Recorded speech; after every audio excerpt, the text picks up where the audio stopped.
What does it mean when the slowest, noisiest warplane in America's arsenal is circling freely over the most fortified nation in the Middle East, and nobody inside that nation can stop it? Welcome to Global Conflict Feed. I'm David. If you're joining us for the first time, this channel exists to give you the kind of rigorous, data-backed military analysis that the headlines simply don't have time for. And today, we are unpacking one of the most operationally significant developments in modern warfare history: the confirmed deployment of A-10 Warthogs and AH-64 Apache gunships into active Iranian airspace during Operation Epic Fury. And when you understand exactly why that matters, you'll never look at a news ticker the same way again. Let's begin with the strategic baseline. Military planners think about control of the sky in degrees. Air superiority means your aircraft can operate while still absorbing some enemy resistance. Air supremacy means the opposition has been rendered essentially incapable of contesting the sky at all. The aircraft you commit first in any campaign against a prepared adversary are always your most sophisticated and survivable: fifth-generation fighters, stealth bombers, electronic warfare specialists. These platforms penetrate environments where the enemy still has functioning teeth. The platforms that come later, after those teeth have been knocked out, are a completely different breed. The A-10 and the Apache are slow. They fly low. They are deafeningly loud. They were never engineered to survive inside a contested aerial environment. They were engineered to dominate once that environment no longer exists. Right now, they are operating over Iran, which tells you something devastating about the state of Iranian air defenses. Secretary of Defense Pete Hegseth confirmed it during a Pentagon briefing. Apache gunships are conducting strike missions inside Iranian airspace at will. A-10 Thunderbolt II aircraft are flying freely across the same skies. And then he added the line that stripped away any ambiguity: you only commit these slow, low-altitude, close air support platforms when the adversary has no meaningful capacity left to threaten them. Let that settle for a moment. Iran invested decades and tens of billions of dollars constructing a layered, redundant aerial defense architecture. Russian-built S-300 missile batteries, domestically engineered Bavar 373 systems, overlapping radar networks, early warning infrastructure spanning the entire country. The entire framework was designed around one objective: force the United States to rely exclusively on its most costly stealth platforms and make the price of any air campaign prohibitively high. That framework is now effectively gone. But to understand how this happened, we have to go back further than the opening salvo of Operation Epic Fury on February 28, 2026. The erosion of Iranian air defense capacity didn't begin with this campaign. It began in June 2025, when the United States and Israel executed Operation Midnight Hammer, a targeted strike campaign that devastated Iran's nuclear enrichment facilities at Fordow and Natanz and destroyed the metallurgy complex at Isfahan. Critically, Midnight Hammer didn't just wound Iran's nuclear ambitions. It ripped open massive, unrepaired holes in the nation's air defense grid. By December 2025, reporting from Forbes noted that Iran faced critical structural gaps in its aerial coverage against both American and Israeli threats.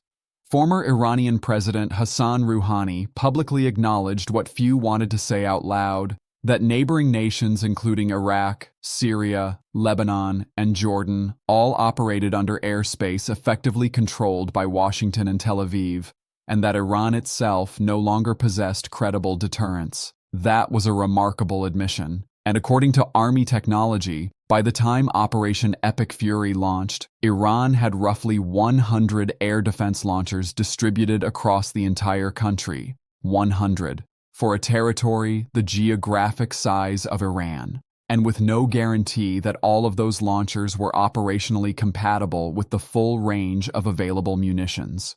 Iran was already in a losing position before the first bomb fell. Then came the opening phase. Within the first 24 hours of Epic Fury, IDF Chief of Staff Lieutenant General Ail Zamir reported that 80% of Iran's air defense systems had been destroyed or rendered inoperable. 80% in a single day. That figure would have seemed fantastical 12 months earlier, but it wasn't fiction. It was the result of years of intelligence accumulation, meticulous targeting, and the systematic exploitation of every gap Iran had failed to close after Midnight Hammer. What remained wasn't a coherent defense. It was a scattering of isolated nodes, soldiers carrying shoulder-mounted launchers, a handful of disconnected radar stations, older legacy systems with no meaningful integration, dangerous to individual aircraft in specific corridors, completely incapable of preventing a sustained multi-platform air campaign. That is the operational environment the A-10 and the Apache now inhabit. The A-10 Thunderbolt II was built in the 1970s, and it wears its era without apology. Its unofficial name, the Warthog, suits it perfectly. Ugly, purpose-built, and spectacularly difficult to kill. Its titanium cockpit enclosure is engineered to absorb direct ground fire. Its redundant systems mean it can lose one of its two engines and still return to base. Its nose-mounted GAU-8 Avenger, a 7-barrel rotary cannon, fires nearly 4,000 rounds per minute of depleted uranium projectiles capable of defeating tank armor. In a conventional air defense environment, the Warthog is genuinely vulnerable. Its service ceiling sits at approximately 20,000 feet. By comparison, the Russian S-300 system that Iran once operated can engage targets at altitudes approaching 100,000 feet, 5 times the Warthog's maximum altitude. In any other scenario, dispatching an A-10 into S-300 coverage would be a death sentence. But Iran has no functional S-300 coverage anymore. Not in any integrated operational sense. Chairman of the Joint Chiefs General Dan Kane confirmed at a Pentagon briefing that A-10s are now flying active combat missions over the Strait of Hormuz, hunting and neutralizing Iranian fast-attack watercraft. He confirmed Apache gunships are operating alongside them, specifically targeting Iranian drone threats on the southern flank. Iran's maritime strategy in the Strait has centered on its fleet of small, fast, highly maneuverable attack boats operated by the Islamic Revolutionary Guard Corps Navy. These vessels are designed to swarm larger ships and disrupt commercial traffic. Oil prices surged past $100 per barrel after Iran declared the Strait closed, a waterway through which roughly 20% of the world's traded oil normally moves. The A-10 is devastatingly effective against exactly this kind of threat. Its cannon can reduce a fast attack boat to wreckage in seconds. Beyond the cannon, Warthogs operating in the Strait have been confirmed carrying Mark 82 general-purpose bombs, AGM-65 Maverick air-to-surface missiles with ranges exceeding 17 miles, and laser-guided munitions. AM-9 Sidewinders provide drone and aircraft self-defense. The advanced APKWS-2 rocket adds further anti-drone capability. According to Secretary Hegseth, the United States had struck at least 10,000 individual targets inside Iran since the campaign began. Not 10,000 munitions, 10,000 discrete targets. The cumulative effect is staggering by any metric. 92% of Iran's large naval vessels have been removed from the conflict.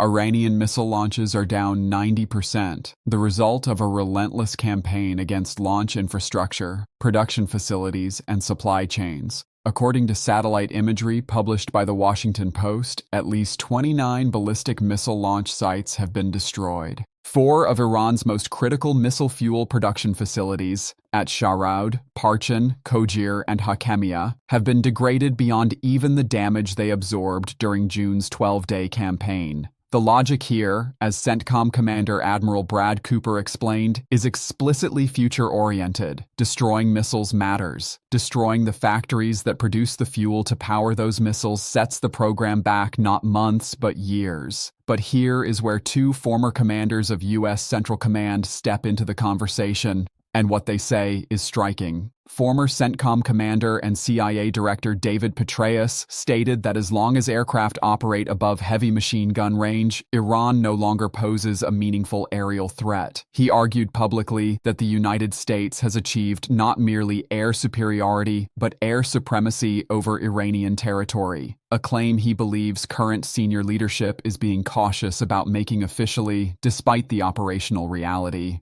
Former CENTCOM Commander General Frank McKenzie was equally direct. He stated that the campaign has effectively achieved air supremacy over most of Iran, and that this has opened the door to systematically hunting down Iran's remaining ballistic missile stockpiles. Two former CENTCOM commanders, same word, supremacy. Not superiority, supremacy. But supremacy over a degraded network is not the same as a zero-threat environment. The events of April 3, 2026 remind us of that distinction with brutal clarity. 2 American aircraft were lost that day. An Air Force F-15E Strike Eagle was shot down over Iran. 1 crew member was recovered. A search for the second remains active. An A-10 Thunderbolt II also went down near the Strait of Hormuz. Its pilot was successfully rescued. Iranian media claimed responsibility for the A-10. American sources cited in Fox News attributed the A-10 loss to fire encountered during a rescue operation for the F-15E crew. The Pentagon has not fully clarified the circumstances. For the first time since the 2003 invasion of Iraq, American aircraft are being brought down in combat. That does not overturn the strategic picture. Iran still lacks a coherent, integrated defense network. But it is a reminder that scattered, isolated capabilities, shoulder launchers, residual gun emplacements, legacy missile systems, are not zero. They carry a cost. According to Military.com, Operation Epic Fury has now resulted in 13 American service members killed in action and 365 wounded. Meanwhile, the broader picture is accelerating toward a critical juncture. President Trump extended Iran's deadline to fully reopen the Strait of Hormuz to April 6th, today, and on April 4th warned publicly via Truth Social that 48 hours remained before severe consequences would follow. A senior Iranian military official publicly dismissed the ultimatum. The strait remains largely closed. Oil prices remain above $100 per barrel. 5 European Union nations, Germany, Italy, Spain, Portugal, and Austria, are now pushing for a windfall tax on energy companies benefiting from the crisis. And there is one more dimension that could reshape everything. American planners have been briefed on a potential ground operation to secure or remove Iran's remaining stockpile of highly enriched uranium, approximately 970 pounds of material enriched to 60% purity, stored in tunnels more than 300 feet underground near Isfahan. Executing that plan would require flying and excavation equipment, constructing an improvised runway for cargo aircraft, and weeks of on-ground operations at extraordinary risk. President Trump has been briefed on the plan. Whether he orders it is now the central question in every strategic discussion about where this conflict goes next. In preparation, the 31st Marine Expeditionary Unit has already arrived in the CENTCOM area of responsibility. The 11th MEU is en route. A second carrier strike group has departed the U.S. East Coast. 2 new EA-37B Compass Call electronic warfare aircraft, which arrived in the United Kingdom days ago, are heading to theater, specifically designed to blind, degrade, and disrupt Iranian radar, communications, and navigation.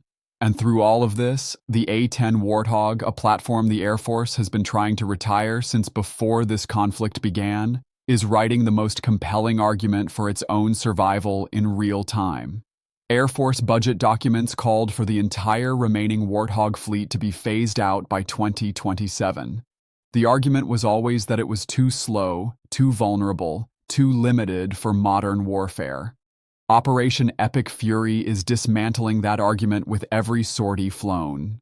Retired Colonel Kim Campbell, who famously landed a catastrophically damaged A-10 without hydraulic power during the 2003 invasion, predicted precisely this scenario. that when ground forces are committed and the campaign moves beyond its opening phase, there will always be a role for a dedicated ground support platform. She was right. The Warthog found its war. Here is where we stand as of today. The strait remains closed. An F-15E crew member is still missing. Ground invasion planning is actively underway, and A-10 Warthogs and Apache gunships are flying over Iran with something two former CENTCOM commanders are willing to call air supremacy. What happens next hinges on decisions that may already be made. If you found this analysis useful, please take a moment to hit like and subscribe to Global Conflict Feed. Every notification you turn on is one more update you won't miss as this situation moves, and it is moving fast. Drop your read on where this conflict goes in the comments. Thanks for watching, and I'll see you in the next one.